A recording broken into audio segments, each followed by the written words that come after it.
iman itu adalah wujud lain dari ketuhanan Yesus. Nah, ini yang saudara harus renungkan terus-menerus. Kalau kukatakan iman itu wujud lain, itu berarti bahwa iman itu adalah Tuhan itu sendiri dalam bentuk yang lain. Bentuk yang lain bukan benda, saudaraku. Ya, karena Tuhan bekerja itu kolektif. Kolektif juga bukan dalam arti person, ada satu pribadi yang seperti tubuh di dalam ruang dan waktu, bukan seperti itu. Tapi Tuhan menyelamatkan kita itu tidak boleh dilepaskan dari rohnya, tidak bisa dilepaskan dari firman-Nya, tidak bisa dilepaskan dari sifatnya, tidak bisa dilepaskan dari firman-Nya itu sendiri. Immanuel. Ini saudara yang terkasih, kita akan merenungkan cara Tuhan menyelamatkan kita dari dosa melalui iman. Bagaimana Tuhan kita Yesus Kristus menyelamatkan kita dari dosa melalui iman. Nah, saudara yang terkasih, siapkan dirimu karena kita akan membaca 4 bagian dari firman Tuhan yang mendukung, yang akan menjelaskan judul dari renungan firman hari ini. Mari saudara siapkan Alkitabmu, catat ayat-ayat ini. Yang pertama, Galatia 3 ayat 23 sampai ayat 25. Yang kedua, Efesus pasal 3 ayat 16 dan ayat 17. Kemudian yang ketiga, Galatia pasal yang kedua ayat 16 dan ayat 20. Jadi hanya 2 ayat saja. Kemudian yang terakhir, Roma pasal 10 ayat yang ke-17. Kalau saudara sudah siap, saya membacanya. Mari kita mulai. Galatia pasal 3 ayat 23 sampai 25 ayat 23. Sebelum iman itu datang, kita berada di bawah pengawalan hukum Taurat dan dikurung sampai iman itu telah dinyatakan. Ayat 24. Jadi hukum Taurat adalah penuntun bagi kita sampai Kristus datang supaya kita dibenarkan karena iman. Sekarang iman itu telah datang, karena itu kita tidak berada lagi di bawah pengawasan penuntun. Efesus 3 16 sampai 17 ayat 16. Aku berdoa supaya ia menurut kekayaan kemuliaannya menguatkan dan meneguhkan kamu oleh rohnya di dalam batin, sehingga oleh imanmu Kristus diam di dalam hatimu, dan kamu berakar serta berdasar di dalam kasih. Galatia pasal 2 16-20. Kamu tahu bahwa tidak seorang pun yang dibenarkan oleh karena melakukan hukum Taurat, tetapi hanya oleh karena iman dalam Kristus Yesus. Sebab itu kami pun telah percaya pada Kristus Yesus, supaya kami dibenarkan oleh karena iman dalam Kristus, dan bukan oleh karena melakukan hukum Taurat. Sebab tidak seorang pun yang dibenarkan oleh karena melakukan hukum Taurat. Ayat 20. Namun aku hidup, tetapi bukan lagi aku sendiri yang hidup, melainkan Kristus yang hidup di dalam aku. Dan hidupku yang kuhidupi sekarang di dalam daging adalah hidup oleh iman dalam Anak Allah yang telah mengasihani aku dan menyerahkan dirinya untuk aku. Yang telah mengasihi aku dan menyerahkan dirinya untuk aku. Ayat yang terakhir, Roma 10 ayat 17. Jadi iman timbul dari pendengaran, dan pendengaran oleh firman Kristus. Nah, saudaraku yang terkasih, dari 4 bagian pembacaan firman Tuhan ini, kita dapat mengetahui dengan lebih baik, lebih jelas, bagaimana Tuhan menyelamatkan kita oleh iman atau melalui iman. Ini juga berarti bahwa kita lebih tahu, mengetahui lebih baik perbedaan orang yang hidup karena iman dan orang yang hidup karena perbuatannya sendiri. Orang yang hidup karena perbuatannya sendiri, bahasa lainnya, orang yang yakin bahwa dia dapat dibenarkan oleh Tuhan karena melakukan hukum Taurat. Hukum Taurat itu juga berarti hukum-hukum yang didirikan oleh agama-agama, apapun itu. Agama-agama yang mencoba menjalani perintah-perintah Tuhan, walaupun itu bukan agama Yahudi, walaupun Taurat itu bukan hukum Taurat yang diberikan kepada Musa. Tetapi kan di dalam agama-agama itu ada perintah-perintah yang hati nurani mereka yakin itu berasal dari Tuhan. Secara khusus, saudaraku, perintah yang berkaitan tentang moralitas. Nah, kita sekarang fokus ingin memperhatikan bagian imannya, karena bagian hukum Tauratnya sudah saya jelaskan dalam berbagai kesempatan dengan cara yang lebih mudah saudara paham. Nah, sekarang kita lihat sebenarnya iman itu apa, saudaraku yang terkasih. Kalau kita memperhatikan, saudara yang terkasih, kitab Galatia, mari saudara perhatikan dulu. Galatia pasal 3 ayat 23 itu, maka kita lihat di situ dikatakan sebelum iman itu datang. Jadi di sini bukan saja kita ditekankan untuk percaya pada Tuhan Yesus, sebab kita punya moto keselamatan. Percayalah pada Yesus sebagai Tuhan dan Juru Selamatmu, maka engkau akan diselamatkan. Atau maka dosa-dosamu akan diampuni dan engkau akan diselamatkan. Itu, saudaraku, inti dari berita Injil. Tetapi di sini dikatakan bahwa iman itu datang. Karena dikatakan sebelum iman datang. Bahkan kalau kita perhatikan, saudaraku yang terkasih, di ayat yang ke-25 dikatakan sekarang iman itu telah datang. Jadi Tuhan Yesus Kristus digambarkan dengan kata ganti iman. Ini dapat kita katakan bahwa iman yang dijelaskan di sini setara dengan Tuhan Yesus. Atau kita itu diselamatkan oleh Tuhan Yesus dengan iman. Bahasa lainnya, saudaraku, bahwa iman itu adalah ketuhanan Tuhan Yesus yang diam di dalam diri. Kalau kita perhatikan Roma 10 ayat 17, kan di situ dikatakan, jadi iman timbul dari pendengaran oleh firman Kristus. Itu berarti, saudaraku yang terkasih, iman itu adalah wujud lain dari ketuhanan Yesus. Nah, ini yang saudara harus renungkan terus-menerus. Kalau kukatakan iman itu wujud lain, itu berarti bahwa iman itu adalah Tuhan itu sendiri dalam bentuk yang lain. Bentuk yang lain bukan benda, saudaraku. Ya, karena Tuhan bekerja itu kolektif. Kolektif juga bukan dalam arti person, ada satu pribadi yang seperti tubuh di dalam ruang dan waktu, bukan seperti itu. Tapi Tuhan menyelamatkan kita itu tidak boleh dilepaskan dari rohnya, tidak bisa dilepaskan dari firman-Nya, tidak bisa dilepaskan dari sifatnya, tidak bisa dilepaskan. Jadi, waktu kukatakan wujud yang lain, itu berarti, saudaraku yang terkasih, iman itu adalah Yesus itu sendiri. Makanya tadi kita katakan, saudara yang terkasih, di dalam ayat 23 kitab Galatia pasal 3 itu. Sebelum iman itu datang, itu berarti artinya adalah apa? Sebelum Tuhan Yesus datang. Karena kita perhatikan bahwa dikatakan kita berada di bawah pengawalan hukum Taurat dan dikurung sampai iman itu telah dinyatakan. Jadi yang dimaksud dengan iman itu dinyatakan, yang dimaksud dengan sebelum iman itu datang. Sebelum iman itu datang seperti dikatakan baik di ayat 23, di ayat 24, dan di ayat 25. Itu merujuk kepada Tuhan Yesus itu sendiri. Itu berarti, saudaraku yang terkasih, kalau dikatakan bahwa kita dibenarkan bukan karena melakukan hukum Taurat, tapi karena iman, itu berarti bahwa kita diselamatkan karena Tuhan Yesus itu sendiri yang mau menyelamatkan kita. Ini adalah inti kekristenan. Kalau Tuhan Yesus tidak berkehendak menyelamatkan engkau, maka engkau tidak akan selamat.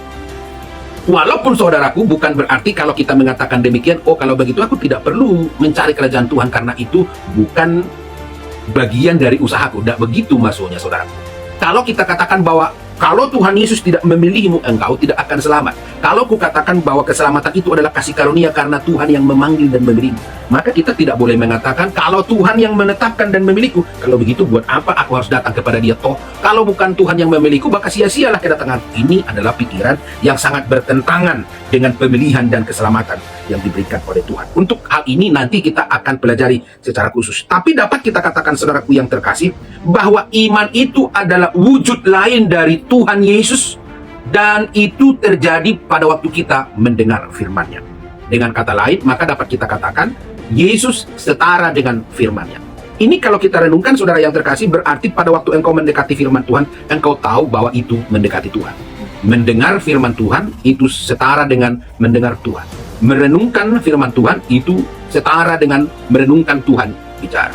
Menyelidiki perkataan Tuhan itu setara dengan menyelidiki firman Tuhan. Menyelidiki firman Tuhan itu setara dengan menyelidiki Tuhan Yesus. Nah, ini sengaja saya ulang-ulang supaya ini menggema di dalam hatimu, dan engkau tahu bahwa tanpa iman Tuhan tidak dapat bekerja. Itu berarti tanpa firman Tuhan iman tidak hidup. Itu berarti, saudara yang terkasih, bahwa iman tidak dapat dipisahkan dari firman Tuhan dan tidak dapat dipisahkan dari pribadi Tuhan Yesus itu sendiri. Jadi pada waktu kita tadi baca dalam Galatia 2 ayat 16, kamu tahu bahwa tidak ada seorang pun yang dibenarkan oleh karena melakukan hukum Taurat, tapi hanya oleh karena iman dalam Kristus Yesus. Itu artinya, saudaraku yang terkasih, keselamatan kita adalah karya Yesus itu sendiri. Baik yang memanggil kita, baik yang memberikan kita kasih karunia, baik yang memilih kita, baik yang menguduskan kita, baik yang menyucikan kita. Tetapi tidak menaifkan, tidak menghilangkan pilihan kita itu sendiri. Bahwa kita tetap secara mandiri, kita sendiri yang memilih. Ini berarti bahwa keselamatan itu nggak paksaan, ya. Kita nggak datang pada orang memaksa, mengancam, memanipulasi, enggak. Bahwa kebenaran itu diberitakan kepada kita, tetapi kita diberikan pilihan. Pilihlah. Itu sebabnya kita baca, saudaraku, dalam kitab Yosua dikatakan di situ, pilihlah hari ini pada siapa engkau beribadah. Jadi itu tidak dipaksa, tetapi pilihan kita yang salah akan membawa pada kematian, dan pilihan kita untuk memilih beriman pada Tuhan Yesus Kristus akan membawa kehidupan yang kekal selama-lamanya. Namun saudaraku yang terkasih, bukan berarti kalau kita beriman lalu kita hidup dalam dosa. Tidak juga. Itu sebabnya kemarin kukatakan waktu kita membahas tentang pilihan Tuhan, kasih karunia Tuhan, bahwa orang yang dipilih, orang yang mendapatkan kasih karunia sama seperti dua Elia. Tuhan, tinggal aku yang sisa, nabi-nabimu telah mereka bunuh dan tidak ada orang benar. Tuhan mengatakan bahwa aku menyisakan sisa dari bangsa Israel yang tidak pernah menyembah pada Baal. Jadi kasih karunia bukan jadi berbanding terbalik. Oh, aku dapat kasih karunia berarti aku kalau hidup dalam dosa pun, karena aku adalah apa? Pilihan Tuhan, dapat kasih karunia, maka aku tetap selamat. Ini pikiran yang terkutuk. Pikiran yang seperti ini justru tidak datang dari firman Tuhan. Kan ku katakan tadi, kalau kita adalah orang yang beriman, yang mendapat kasih karunia dan yakin pilihan Tuhan, tentu juga di dalam pikiran kita tidak ada perkataan yang seperti ini, karena yang diisi di dalam pikiran kita adalah perkataan Kristus. Nah, perkataan Kristus tidak mungkin seperti itu. Itu berarti bahwa tanda-tanda orang yang tidak diselamatkan itu adalah mereka tidak punya pikiran iman yang benar. Seperti saudaraku yang terkasih, orang bermain-main dengan dosa, orang memanipulasi. Saudaraku, saya mau bersaksi pada saudara, ada temanku yang begitu dekat dengan aku sekitar 10 tahun lebih, dan dia seorang pendeta. Dia master teologi, dan dia menggembalakan. Tapi saudaraku yang terkasih, selama bertahun-tahun saya meragukan orang ini, Tuhan, orang ini, apakah pilihanmu apa tidak? Apakah orang ini sebenarnya dapat kasih karunia atau tidak? Loh, mengapa aku bertanya seperti itu? Begini, karena selama aku mengenal orang ini, saya melihat jalan hidupnya, bahwa dia itu seolah-olah mempermainkan kemurahan Tuhan. Kau tahu maksudku? Mempermainkan kemurahan Tuhan seperti yang aku katakan tadi dalam pikirannya. Toh aku ini adalah apa? Pilihan. Jadi kalau aku pun berbuat dosa, kalau aku datang pada Tuhan minta ampun, apa? Aku akan diampuni. Ini pikiran yang terkutuk, saudaraku. Ya, kalau ada di antara jemaat yang punya pikiran seperti ini, biarlah Tuhan mengenyahkan orang ini. Biarlah Tuhan menghukum orang ini. Nah, saudaraku yang terkasih, kalau benar kita adalah orang yang beriman, maka tidak mungkin kita berani sengaja berbuat dosa. Ya, tidak akan mungkin kita berani menyakiti hati Tuhan. Jadi iman dalam pengertian saudara, firman Tuhan yang berakar di dalam hati kita itu kolektif, itu menyeluruh. Jadi kabar baik yang diberitakan pada kita, kan itu yang kita sebut dengan namanya Injil, Evangelion ya dalam bahasa Yunani. Kabar baik itu artinya apa yang Tuhan ajarkan secara keseluruhan mengenai keselamatan kita, itulah iman. Jadi bukan salah cuma satu ayat, dua ayat tentang berita iman, tapi keseluruhan firman Tuhan. Itu yang menguduskan hati dan pikiran kita sehingga jalan hidup kita tidak bertentangan dengan firman Tuhan. Bayangkanlah saudara, kalau ada seseorang yang pernah jadi gembala dan menggembalakan lama, jadi seorang pendeta berpendidikan, tapi dengan sengaja berbuat dosa, melanggar perintah Tuhan. Kalau mungkin sekali 2 tahun, oke lah. Tapi kalau itu bertahun-tahun dan meningkat terus sampai saudaraku bersyahadat, itu kan suatu kejahatan di mata Tuhan. Saya dengar dia meninggalkan istrinya dan dia menikah dengan seorang yang muslim, dan dia mengaku bahwa dia sudah bersyahadat. Dan ketika saya tanya dia bilang bahwa dia itu cuma triknya dia. Nah, orang seperti ini adalah orang yang benar-benar memiliki pikiran yang begitu jahat. Saya yakin bahwa Tuhan sangat murka atas orang ini. Dia menjual nama Tuhan untuk perutnya. Dia menjual nama Tuhan untuk keserakahan. Tentu saja saya yakin bahwa dia melakukannya supaya dia dapat hidup tenang. Mungkin itu ada trik-trik duniawi, trik-trik manusiawi supaya seperti dia dapat tinggal, dia punya pasangan, dia dapat menyalurkan hasrat seksnya. Tapi kita tahu bahwa itu adalah kejahatan di mata Tuhan. Ini berarti kalau kita yakin bahwa Tuhan menyelamatkan kita melalui iman, kita tidak mungkin berani bermain-main di dalam dosa. Itu sebabnya kalau kita baca saudaraku yang terkasih ayat 20 dari kitab Galatia pasal 2 itu dikatakan, namun aku hidup, tetapi bukan lagi aku sendiri yang hidup, melainkan Kristus apa? Yang hidup di dalam aku. Jadi beriman artinya bukan lagi kita yang hidup. Saudara mengerti maksudnya? Itu berarti bahwa hidup yang kita hidupi di dalam daging, di sana ada Kristus yang hidup. Maka saya sering bertanya dalam bentuk retoris, saudara, apakah mungkin Yesus berdosa? Apakah mungkin Yesus mengakal-akali dirinya sendiri? Apakah Tuhan Yesus berani melakukan trik-trik yang kotor untuk dirinya dan untuk Bapaknya? Itu tidak mungkin terjadi. Karena di ayat 20 dalam kitab Galatia itu dikatakan, hidup yang kuhidupi sekarang di dalam daging adalah hidup oleh iman dalam anak Allah yang telah mengasihani aku dan telah menyerahkan dirinya untuk aku. Ini berarti, saudaraku yang terkasih, hidup orang percaya di dalam daging adalah hidup oleh iman. Seperti kukatakan, hidup oleh iman itu adalah Kristus itu sendiri. Wujud Kristus itu sendiri. Tapi wujud Kristus melalui apa? Melalui firman. Ini berarti, saudaraku yang terkasih, bahwa wujud Tuhan yang menyelamatkan kita yang mau ditekankan adalah perkataan Tuhan. Nah, saudara pasti mengerti sekarang mengapa selalu berulang-ulang kukatakan, renungkan berulang-ulang, baca secara seksama, baca perlahan-lahan, baca berulang kali. Saudara pasti sadar ketika kukatakan ambil bullpoint, ambil bukumu, catat apa yang kukatakan yang penting, tandai apa yang kutekankan, garis bawahi apa yang kuulang-ulang. Itu saya lakukan, saudaraku, supaya firman Tuhan tinggal di dalam dirimu. Karena iman yang benar adalah kalau firman Tuhan yang sejati tinggal di dalam diri. Dan itu terjadi, saudaraku, enggak tanpa suatu usaha yang terbaik. Oh, aku diselamatkan, Tuhan itu kasih karunia. Itu bukan berarti kau diam aja, engkau tidak melakukan dengan cara yang terbaik. Tidak bisa. Saudaraku yang terkasih, bahwa Tuhan itu dapat tinggal di dalam hatimu kalau ada niat yang terbaik dari hatimu, kalau ada usaha yang terbaik dari hatimu, ada kerja keras yang terbaik dalam dirimu untuk mencari tahu kebenaran Tuhan. Itu sebabnya Alkitab mengatakan, usahakanlah dirimu mengerti. Itu, saudara yang terkasih, betapa engkau harus sungguh-sungguh mencari tahu kebenaran Tuhan. Jadi sekarang engkau mengerti bahwa Tuhan menyelamatkan kita melalui iman. Itu berarti, saudaraku yang terkasih, bahwa firman Tuhan harus menguasai hatimu. Karena iman itu tadi kita katakan dalam Roma 10:17 muncul pada waktu kita mendengar firman Tuhan. Jadi pada waktu dikatakan, saudara yang terkasih, dalam Galatia tadi, di dalam pasal yang ketiga 23-25, iman itu datang. Iman itu adalah Kristus itu sendiri. Iman adalah Kristus itu sendiri melalui wujud firman-Nya. Jadi firman adalah ketuhanan itu sendiri. Jadi Tuhan berkuasa di dalam diri kita. Itulah iman. Itu sebabnya waktu kita mendeklarasikan iman kita, aku percaya Yesus adalah Tuhan dan Juru Selamatku. Itu berarti di dalam pikiran kita, kita tahu kebenaran firman Tuhan itu kinerjanya seperti apa. Dengan demikian, saudaraku yang terkasih, barulah kita yakin akan diselamatkan. Kalau kita tidak hidup kebenaran, kalau kita melakukan dosa, kalau di dalam hati kita tidak mencerminkan Tuhan itu sendiri yang hidup, aku yakin hati nuranimu juga akan meragukan, hati nuraniku juga akan meragukan bahwa kita ini selamat atau tidak. Jadi seperti dikatakan dalam kitab Efesus pasal 3 ayat yang ke-16, aku berdoa supaya ia menurut kekayaan kemuliaan-Nya menguatkan dan meneguhkan kamu oleh Roh-Nya di dalam batin. Jadi, saudaraku yang terkasih, dikatakan menguatkan dan meneguhkan kamu oleh Roh-Nya di dalam batin. Ini kita ketahui bahwa yang dimaksud adalah melalui firman Tuhan itu Roh-Nya menguatkan dan meneguhkan kita. Loh, mengapa demikian? Kan ayat 17 itu jelas dikatakan, oleh imanmu Kristus diam dalam hati. Jadi dapat kita ketahui Roh Tuhan bekerja tidak dapat dilepaskan dengan firman Tuhan.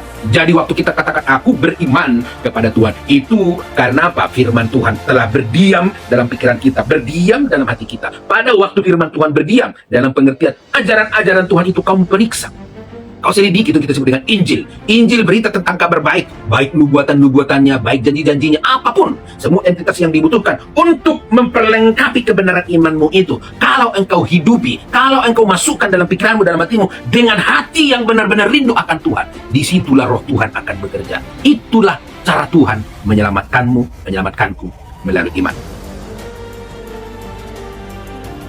Saudara yang terkasih, itulah doaku. Sama seperti doa Paulus. Aku berdoa supaya Tuhan, supaya Bapa Allah kita menurut kekayaan kemuliaan-Nya menguatkan dan meneguhkan kita bersama oleh Roh-Nya di dalam batin kita. Itu berarti kalau kita katakan Roh Kudus menguatkan dan meneguhkan kita di dalam batin kita, itu artinya kita bersama-sama mengikuti proses Tuhan yang benar, di mana Roh Tuhan memakai firman Tuhan. Waktu kita mendengarkan firman Tuhan, terus-menerus bekerjalah Tuhan di dalam diri kita. Itulah iman itu sendiri. Itulah yang menyelamatkan kita. Tuhan memberkatimu, saudaraku yang terkasih. Sekarang mari kita berdoa bersama-sama. Tuhan, bantu aku dan saudara-saudara. Ajari kami terus-menerus bahwa iman yang bekerja di dalam diri kami adalah wujud-Mu yang lain. Katakan, bantu aku Tuhan untuk menyelidiki keseluruhan tentang kebenaran iman. Katakan, bantu aku Tuhan supaya rindu menyelidiki firman-Mu dengan segenap hati. Katakan, bantu aku bertobat. Bantu aku bertobat dari kemalasanku mencari kebenaran. Katakan, bantu aku Tuhan berdoa secara khusus kalau engkau malas mencari tahu kehendak Tuhan.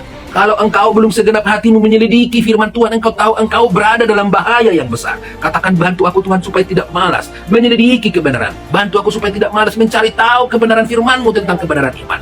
Tuhan, aku berdoa, bantu Ibu Aji, bantu Ibu Asina, bantu Ibu Berta, bantu Pak Simamora, bantu Ibu Ruspida, bantu Pak Amos, bantu Pak Santul Purba, bantu hamba-hambamu ini, supaya mereka melakukan dengan cara yang terbaik, mencari tahu kebenaran iman dengan segenap hati mereka. Tolong kami, bantu kami. Tuhan, aku tidak mau ada di antara kami yang disesatkan, karena iman-Mu tidak berakar kuat di dalam hati kami. Oh Tuhan, tolong bantu kami, tolong sadarkan loh hati, sadarkan hamba-hambamu Tuhan, supaya firman-Mu itu tertanam kuat di dalam hati kami. Karena aku tahu Tuhan, cobaan akan datang. Hamba-hambamu ini akan diuji dengan api. Kami akan melewati masa-masa kesukaran dan masa-masa pencobaan. Bantu kami menyelidiki kebenaran firman-Mu dengan segenap hati kami. Bantu firman-Mu Tuhan tertanam kuat di dalam diri kami. Tuhan, ambil semua penghalang, ambil semua yang menggagalkan hal itu terjadi. Segala sesuatu yang bertentangan dengan firman-Mu yang akan menghalangi hal ini digenapi, ambil dan hancurkan dari diri kami. Ambil keakuan kami, ambil kebiasaan kami, ambil Tuhan hobi kami, ambil kesenangan diri kami sendiri Tuhan.